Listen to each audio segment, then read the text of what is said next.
My name is Casey Willis, and this is our story. Our dream is to tell an amazing story of love, adventure, and destiny. As 3D animators, it is our job to properly represent a story in such a way that these morals are portrayed. It is our job to create a living, breathing world that the viewer can be immersed in and feel like they are right there along for the ride. I'm talking, of course, about the world of Ice Cube's Barbershop.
I guess I should go back to the beginning.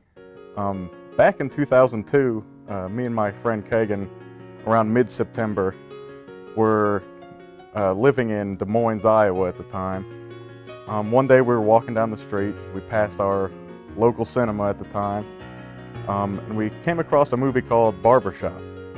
And us being young, we weren't exactly careful with money, so we decided, why not? We'll go see it. And we had no idea the effect that that movie would have on us. You know, me and Casey have been around the block a few times. So when he came to me and asked for me to help him honor our favorite movie, well, I was already on board. I just couldn't wait to get my hands knee-deep in ice cubes. I remember walking out of the theater and I was absolutely blown away. I mean, it's what I would like to call the Mona Lisa of cinematography. We went home that night after seeing Barbershop for the first time, and I remember playing Barbershop in the backyard with Kegan until the sun came up. We would run around playing games. One of us would pretend to be the Barbershop, and the other one pretend to be Ice Cube, trying to save the other one from becoming a strip club. You know, harmless kid games. There was no knight in shining armor there to save the princess. It was always Ice Cube there to save the Barbershop. We went home that night, counted up our money, and we wanted to take the first bus to the south end of Chicago. Us just young boys realized our dream at a young age and we wanted to pursue it. I remember my mom catching us sneaking out the back door to head to the bus station and telling us that we can't go to Chicago and that the barbershop isn't real. Well, barbershops are real, but not Ice Cube's barbershop. It was made up. It was all a fairy tale. It felt like I was finding out about the tooth fairy again. I don't think I stopped crying for weeks. A few years later, we were older, wiser, and a little more on top of the world with this Ice Cube fascination. Hell, we even tried to open up our own barbershop one day. But that failed. Kegan and I went on to study 3D animation at the University of North Carolina in Asheville, where we quickly grew a name for ourselves as the best hairstylist animators around.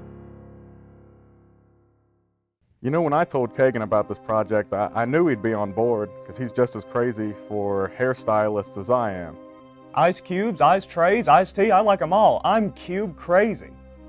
I wanted to be a part of their world, and I knew that the only way we could do that was to come up with a way to tell the story of Barbershop in a new light. Then, in a moment of pure destiny, we figured out that instead of trying to bring the world to the barbershop, we should try to bring the barbershop to the world. We felt that the world had been robbed of a sequel to Barbershop. And we knew that our skills alone, at their current state at least, couldn't do justice to the kind of film that Barbershop truly was. I guess that's what this project's all about. Creating Barbershop 2 in an animated 3D space that's fun for everybody. But as you can imagine, it was quite a challenge. It would be like me giving you those weird, jagged kids' craft scissors and some construction paper and saying, okay, now sculpt the statue of David with this. You can see how we may have been a little discouraged, until one day, something amazing happened that changed our lives. Do we have the clip? Yeah, play the clip from the first day. Here we are, the first day of the Ice Cube project. And you know, it's a very personal project for us, so we thought we'd document it so that we could show the world once we're done how it's working out. Yep. What do you think of that, Case? I'm excited. I'm excited to start shooting. The date is November 17th, 2012, just for documentation. Yeah. And we are about to start shooting, so you're in for a treat. Yeah, we're going to be working today. You're gonna get to see us in action, doing our thing, jiggling some algorithms, and you know, I know this guy's a goofer. I'm a goofer too, so you might see a few goofs. Can't stop goofing. Yeah, love those goofs. Let's check it out. So we've just finished the model of Ice Cube, actually. So you see, it's worked out very nicely. You know, there's the cube. There's his frame of wires. So right now we're in the phase where we're testing the jiggle deformer, actually. So I'll show you how that works. So we grab these jigglers and we deform them, and that creates some kind of algorithm that is a lot of numbers. And some people like to use numbers for math, but you know, I think, why do that when numbers can be fun, you know? So there's him jiggling, and you know, it's working out really nicely. We're really figuring this out now. Well, what were you saying about the Ice Cube theory earlier? Listen, simple as this. The neck joint is here. How could Ice Cube's pure afro mass equate his nose theory revelation to the goatee? You know, we need to add the afro pick into the equation. Oh my God. How could we forget? You know, I knew there was a reason I started this project with you. Here I am, not even remembering afro picks. I like that. I'm gonna give that a smiley face. That's cool. Cool. All right. Now let's move on. So we have Ice Cube. Now what happens? But it's pretty easy. It's pretty easy. Easy. Easy. Okay. Okay. Yes. Okay. So to find the proper neck joint, we need Ice Cube cubed times by the theory of easy E relativity E. Relativity? But what about the beauty shop equation? That's completely irrelevant. Beauty shop is obviously less than barber shop. Well, that's pretty easy to tell. Well, that's it, folks. That's the first day of filming. Hope you guys had fun. I know we did, and we are looking forward to a very long and fun production. We hope to see you guys at the final screening. Casey, I think you need to see this. What is it? Is that what I think it is? This project had become much bigger than we could ever possibly imagine. One night we were looking at some reference photos of barbershops, like interiors, and what we found was astronomical. We actually found a never-before-seen picture of Ice Cube. The virtual Ice Cube project. So the next day, it's already blown up. Our faces are everywhere. We're on CBS, ABC, NBC, Smithsonian, BET. I mean, we've even got a team of researchers to help us out with this. The project just got too big. And it's already getting so much attention already. I'm gonna go out there and say it. We've been getting celebrity calls all day, and it's looking like Matthew McConaughey will be the voice of Ice Cube's Afro pick. You know, Spielberg wanted to direct for me, and I had to turn him down. I think Kegan and I have a pretty good handle on things, but boy, he was mad. And that's when we received pretty unfortunate news for the team. You know what they say, Kegan? Mm-hmm. When a man tells you he got rich doing hard work, you reply, whose? Hold on. It's probably Spielberg again. Hello? Who? O'Shea Jackson. I think that's Ice Cube. Mr. Cube? Oh yeah, Mr. Cube. Oh God, what do I say? Hello, yeah. This is such a huge honor. Do you want to? What? Huh? 2004. It turns out Barbershop 2 is already a movie. Apparently it was made in 2004. I've never even heard of that. No one has ever mentioned that to me.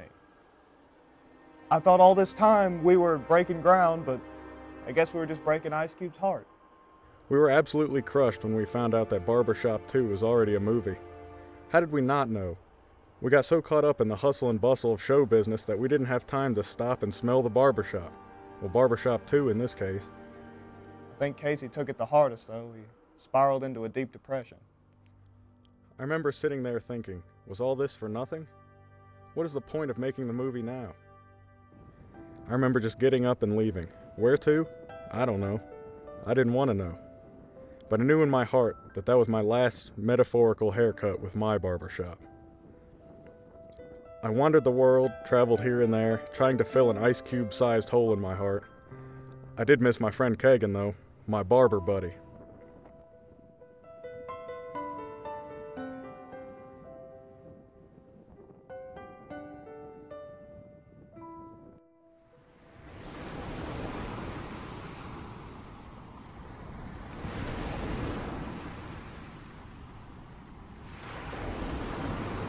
Hey man, pass me another beer. I think there's 3 left. Wait a second.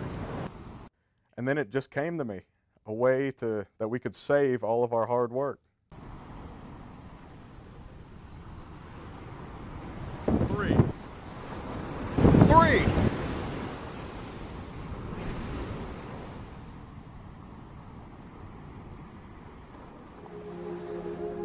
You know, they say you can't teach an old dog new tricks. But that day, I saw that kitty purr.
Well, looks like it's back to the barbershop for us.